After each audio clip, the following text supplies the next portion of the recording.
This was a huge economic windfall for Texas. This industry generates $264 million of tax revenue a year. It's an industry that is thriving and creating jobs within Texas. Why would we take it away? In 2019, Texas lawmakers essentially legalized the sale of hemp products. These edibles and oils contain less of the psychoactive ingredient THC found in marijuana that gets you high. The industry is booming. One report shows that cannabis-related companies in Texas generated more than $5.5 billion in revenue last year, $2.1 billion in wages, and employ more than 53,000 people. Texas lawmakers now say the law opened the door to the sale of dangerous synthetic products. Nothing is more important than stopping a kid getting a hold of this junk. Republican Lieutenant Governor Dan Patrick has launched a tirade of criticism on the state's cannabis producers. Anybody want this bag? Kesh, you want it? I don't think you want it. Patrick claims many of the cannabis products on the market exceed legal THC levels or are made with dangerous synthetic ingredients.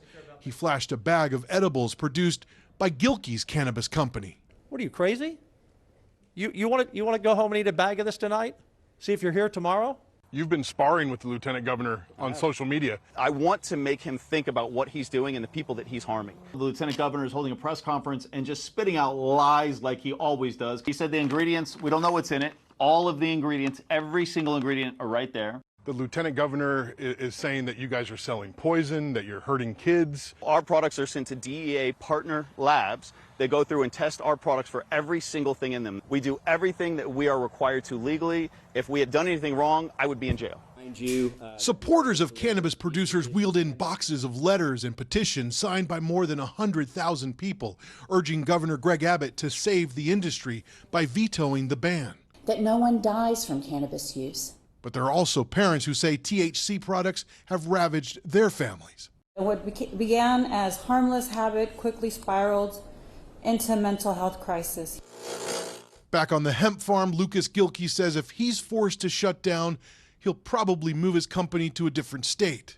I don't understand how Texas politicians can decide they're going to create something and then on a whim 6 years later decide, we don't like how this went, we're going to completely wipe it out. They know this might be the last harvest. And Aaron, the governor is now the one that will ultimately decide what happens with this bill, but it's not clear what he's going to do. He has until June 22nd to decide whether or not to veto the bill. We reached out to his spokesperson, who simply said that the governor will, quote, thoughtfully review the legislation sent his way. But the politics around all of this, Aaron, is incredibly complex right now. You have liberal